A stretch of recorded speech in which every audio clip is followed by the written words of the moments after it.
શહેરમાં વિવિધ ક્ષેત્રો ઉપર બ્રિજ તૈયાર કરવામાં આવી રહ્યા છે, જેથી કરીને ટ્રાફિકનું ભારણ હળકું થાય. આ જ પ્રકારનો બ્રિજ જે છે તે સિલજ પાસે બનાવવામાં આવશે. અત્યારે હાલ જોઈ રહ્યા છો કે બપોરનો સમય છે, ટ્રાફિક જે છે તે પૂરજોશમાં જોવા મળી રહ્યો છે. જો કે અહીંયા બ્રિજ નિર્માણ થશે.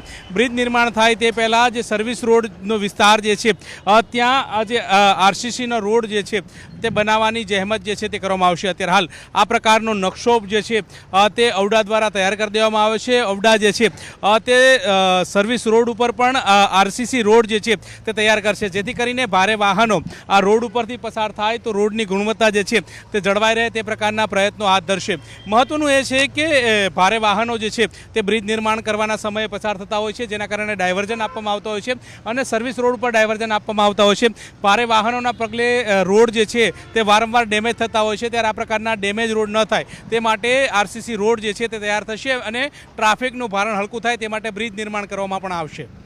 હાલમાં આપણે શહેરના પશ્ચિમ વિસ્તારમાં એટલે સિલજ જંકશન ઉપર એક ફ્લાયઓવર અને જે તાજ હોટલ છે એના જંકશન ઉપર એક ફ્લાયઓવર બનાવવાનું કામ ચાલુ કર્યું છે અને સાથે સાથે ઓગણજ જે રિંગ રોડ ઉપરનું સર્કલ છે ત્યાં આગળ પણ અંડરપાસ બનાવવાનું કામગીરી શરૂ કરી છે.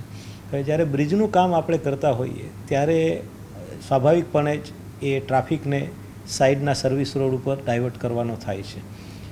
જે છેલ્લા લગભગ 3-4 વર્ષમાં ઔડાએ જે રિંગ રોડ ઉપર ફ્લાયઓવર બ્રિજના કામ કર્યા તો એમાં સર્વિસ રોડની જે ડિઝાઇન હોય એ ભારે વાહનોની એ ક્ષમતાનું વહન કરી શકે એવી સ્વાભાવિક રીતે ન હોય. એટલા માટે આ વખતે અમે નવું એક કન્સેપ્ટ લઈ અને આપણે આવ્યા છીએ કે જેથી બ્રિજના સમગ્ર નિર્માણ કાર્યના સમયગાળા દરમિયાન જે ભારે વાહનોનું ડાયવર્ઝન કરવું પડે એ સર્વિસ રોડ પણ એ જ ક્ષમતા મુજબના હોય. એટલા માટે આપણે આ વખતે પીક્યુસી એટલે આરસીસી રોડ સર્વિસ રોડ તરીકે ડાયવર્ઝન માટે બનાવી રહ્યા છીએ. બ્રિજનું કામ અત્યારે પ્રિપેરેટરી ફેઝ ચાલુ થઈ ગયું છે, એટલે અમારું ડિમાર્કેશન સોઇલના ટેસ્ટિંગ લેવાનું અમે એનો ડાયવર્ઝન પ્લાન બનાવીને પણ ટ્રાફિક પોલીસને શેર કરી દીધેલો છે. 2-3 દિવસમાં અમારી એ મંજૂરી પણ આવી જશે. ત્યાર પછી સ્થળ ઉપર અમે એ ડાયવર્ઝન પ્લાન મુજબ ડાયવર્ઝનને એક્ઝિક્યુટ કરીશું અને લગભગ એકાદ સપ્તાહના સમયગાળા દરમિયાન આ કામગીરી શરૂ કરવામાં આવશે. શહેરમાં વિવિધ ક્ષેત્રો ઉપર બ્રિજ તૈયાર કરવામાં આવી રહ્યા છે, જેથી કરીને ટ્રાફિકનું ભારણ હળકું થાય. આ જ પ્રકારનો બ્રિજ જે છે તે સિલજ પાસે બનાવવામાં આવશે. અત્યારે હાલ જોઈ રહ્યા છો કે બપોરનો સમય છે, ટ્રાફિક જે છે તે પૂરજોશમાં જોવા મળી રહ્યો છે. જો કે અહીંયા બ્રિજ નિર્માણ થશે.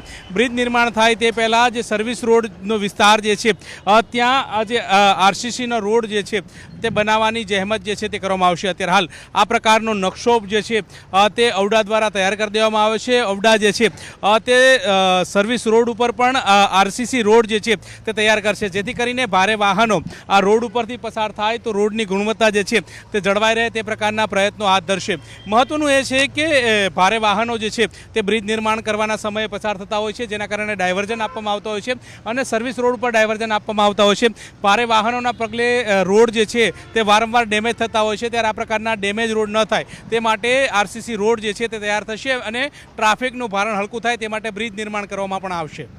હાલમાં આપણે શહેરના પશ્ચિમ વિસ્તારમાં એટલે સિલજ જંકશન ઉપર એક ફ્લાયઓવર અને જે તાજ હોટલ છે એના જંકશન ઉપર એક ફ્લાયઓવર બનાવવાનું કામ ચાલુ કર્યું છે અને સાથે સાથે ઓગણજ જે રિંગ રોડ ઉપરનું સર્કલ છે ત્યાં આગળ પણ અંડરપાસ બનાવવાનું કામગીરી શરૂ કરી છે. હવે જ્યારે બ્રિજનું કામ આપણે કરતા હોઈએ ત્યારે સ્વાભાવિકપણે જ એ ટ્રાફિકને સાઈડના સર્વિસ રોડ ઉપર ડાયવર્ટ કરવાનો થાય છે. જે છેલ્લા લગભગ 3-4 વર્ષમાં ઔડાએ જે રિંગ રોડ ઉપર ફ્લાયઓવર બ્રિજના કામ કર્યા તો એમાં સર્વિસ રોડની જે ડિઝાઇન હોય એ ભારે વાહનોની એ ક્ષમતાનું વહન કરી શકે એવી સ્વાભાવિક રીતે ન હોય. એટલા માટે આ વખતે અમે નવું એક કન્સેપ્ટ લઈ અને આપણે આવ્યા છીએ કે જેથી બ્રિજના સમગ્ર નિર્માણ કાર્યના સમયગાળા દરમિયાન જે ભારે વાહનોનું ડાયવર્ઝન કરવું પડે એ સર્વિસ રોડ પણ એ જ ક્ષમતા મુજબના હોય. એટલા માટે આપણે આ વખતે પીક્યુસી એટલે આરસીસી રોડ સર્વિસ રોડ તરીકે ડાયવર્ઝન માટે બનાવી રહ્યા છીએ. બ્રિજનું કામ અત્યારે પ્રિપેરેટરી ફેઝ ચાલુ થઈ ગયું છે, એટલે અમારું ડિમાર્કેશન, સોઇલના ટેસ્ટિંગ લેવાનું, અમે એનો ડાયવર્ઝન પ્લાન બનાવીને પણ ટ્રાફિક પોલીસને શેર કરી દીધેલો છે. 2-3 દિવસમાં અમારી એ મંજૂરી પણ આવી જશે. ત્યાર પછી સ્થળ ઉપર અમે ડાયવર્ઝન પ્લાન મુજબ ડાયવર્ઝનને એક્ઝિક્યુટ કરીશું અને લગભગ એકાદ સપ્તાહના સમયગાળા દરમિયાન આ કામગીરી શરૂ કરવામાં આવશે.